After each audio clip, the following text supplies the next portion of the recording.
Okay, it is 16 past 5. Well, as promised, joining us live in the studio is the Leader of the Victorian Opposition, John Pesutto. Mr Pesutto, good afternoon. Good to be here, Tom. Thanks. So, you and your colleagues have kicked Moira Deeming out of the parliamentary party this morning. Why have you done that?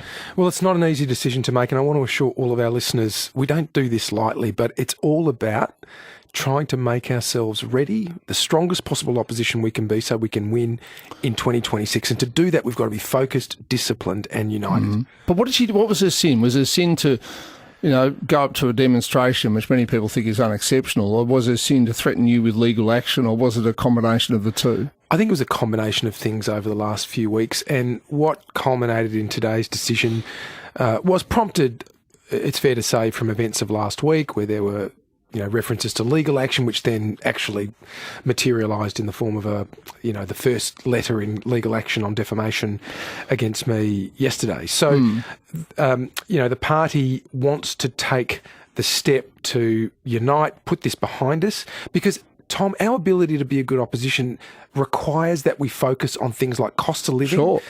kitchen table issues for people, healthcare costs and access, education, child protection, all the things that matter to people, like waiting for an ambulance. We can't do that unless we're focused on those issues. But you said the party is hopefully now united, but the vote was 19-11, so that's a roughly 40-60 split. So it's not, it's a bit more than that, 35-65. It's not united. You have a majority, but it's not like everybody's voting for you and everybody's against Moira Deeming here.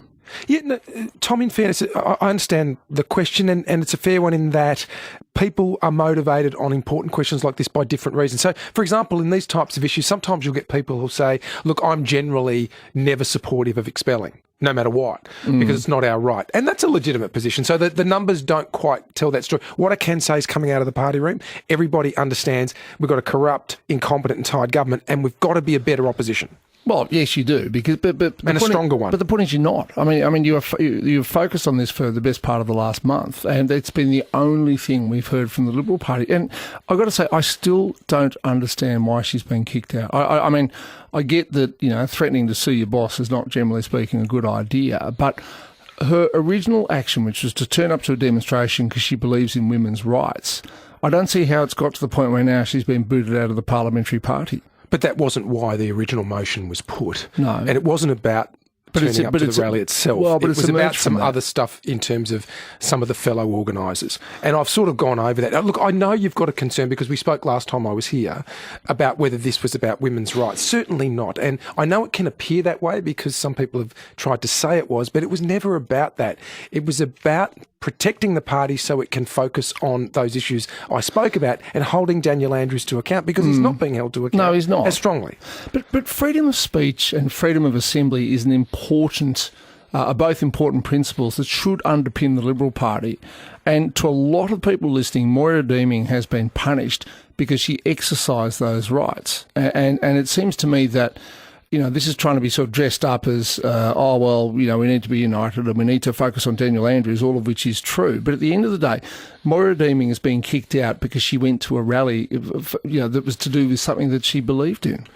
I would take a different view, Tom, because I don't think that's right, and I don't think it fairly describes what the first and even the second motions were about. They actually weren't about free speech. They weren't about women's rights. There are many people in the party room who are as passionate, and I would count myself among these, passionate about protecting women's rights.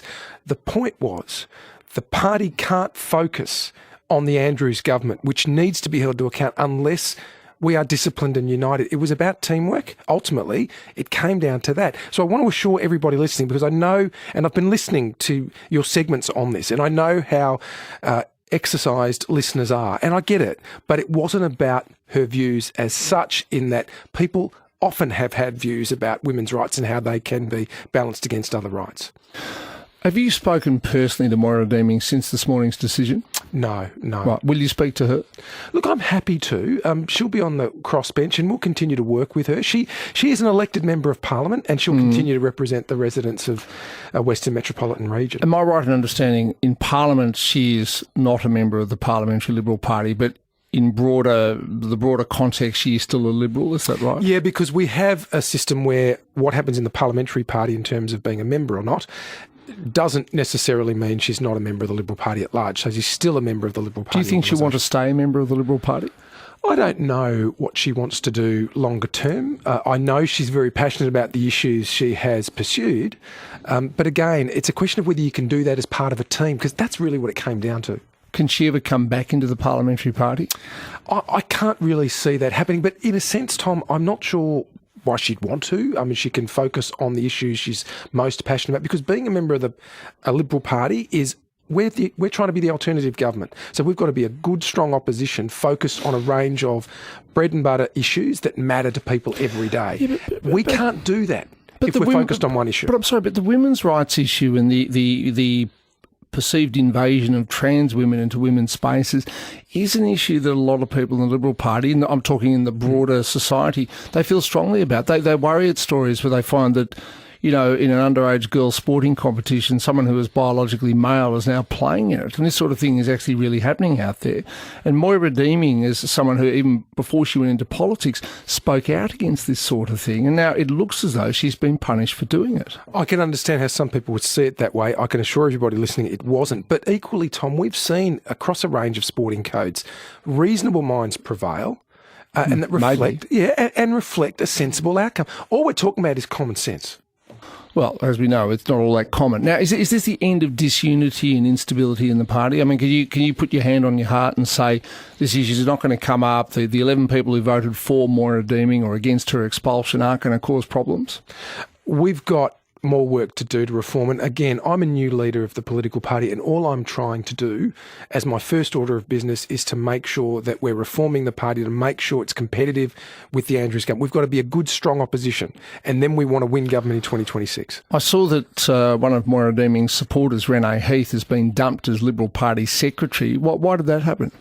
So there was a concern out of last week that the party room this was a party room decision, so it wasn't a leader's call, it was a party room decision. I supported the change, but it was about the party room saying, look, we want to have a fresh start in terms of how we manage the custodianship of the documents of the meeting, so minutes and other documents. So it was just an opportunity in the circumstances to put someone new in and have a fresh start. We'd had some hiccups along the way, and the party room felt pretty strongly that it was an opportunity for a fresh start. But does this mean that any other Moira Deeming supporters will also be purged from positions of authority? No, that doesn't mean that at all. This was about some instances that occurred over the last couple of weeks, and the party room pretty strongly had a view that let's just take the opportunity for a fresh start here and put someone else in new. It wasn't a personal reflection on Renee, but it was that opportunity the party room took. But you can't just say the party room, because the party room is very much guided by the leader. I mean, you couldn't stand up and say, I think we should go in this direction, and the party room says, oh no, we're going in a different direction. That would be terrible for you. So I mean, clearly this is your pressure on the party room that is saying that someone like Renee Heath, needed to be removed as secretary. Yeah, but again, Tom, because I understand the question, what it's engaging, it's not about whether somebody is a conservative or a progressive. Let's get to the heart of it. That's I think, the issue you're talking about. It's not about that. There is a good mixture in the Liberal Party of people who are more conservative with people who are more progressive. And I would assure everybody listening, particularly those who are supportive of the Liberal Party, I've been out there in the rain, in the sun, you name it, working my guts out along with other volunteers for the Liberal Party for 30 years. And I've always believed it needs to be, not just should be, it needs to be a healthy combination of people who are more conservative with people who are more progressive. All right, let's go to a few calls. John Pesutto is happy to speak with you, 133 693. Irene, good afternoon. Hi, Tom. John, I'm sorry, but I think you're delusional if you think what you did today is going to help you win the next election. I'm a Liberal Party member, and I will not give my time or my money to help the party as long as you are leader. Look, Irene, I'm sorry to hear that, and if it were ever possible to have a longer conversation, I'd be more than up to that, and I'm happy to give you a call offline if that were possible. Irene, all I'm trying to do with my colleagues is make sure that we are focused as an opposition. We've lost 3 elections. We need to do things differently, and I'm convinced, as are the majority of my colleagues, in fact, nearly all of my colleagues, I would say, and the broader organisation, we have to be better at focusing on the issues that people are looking to us for answers for.